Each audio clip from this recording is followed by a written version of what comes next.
दोस्तों, आज हम बात करेंगे समुद्र मंथन की कहानी पर।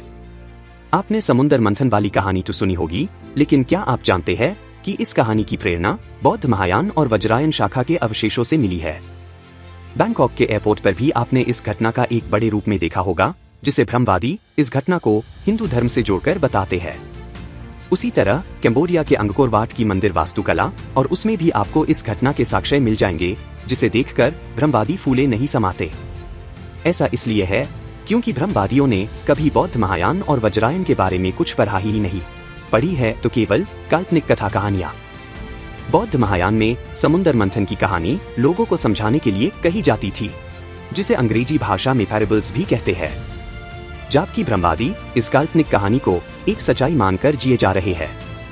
समुद्र मंथन की शिल्पकला पहली बार गुप्त काल में बनाई गई थी, जब भारत में बौद्ध महायान और बौद्ध वज्रायन का बहुत प्रभाव था।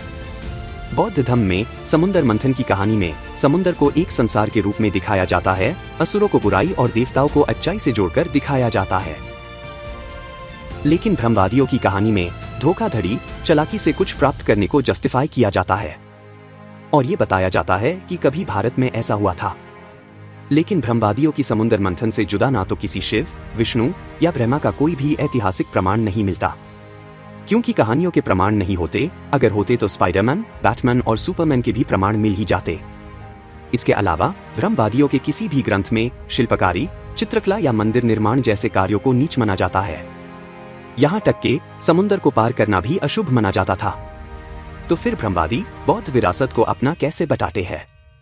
पूरा विश्व जानता है कि भारत में सबसे पहले मूर्तियां केवल बुद्ध की बनी। शिल्पकारी, विहारों का निर्माण या सभ्य समाज की स्थापना या कहानियों को चित्रकारी के माध्यम से दिखाना, आयुर्विज्ञान, यहाँ तक कि क्वांटम फिजिक्स के सिद्धांत बौद्धों की ही देन है।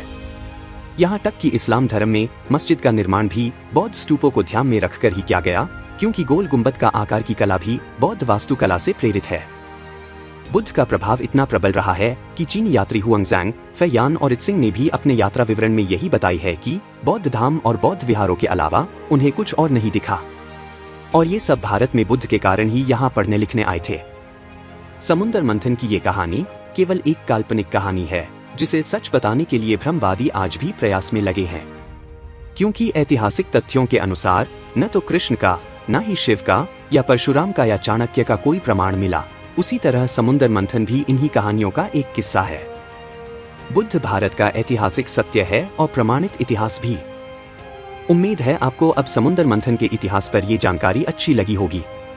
अगर आप किसी और ऐतिहासिक विश्लेषण पर कुछ जानना चाहते हैं तो हमें कमेंट्स में बताएं, और इस वीडियो को शेयर कीजिए ताकि लोग भ्रम से दूर होकर भारत के सच्चे इतिहास को समझ पाएं।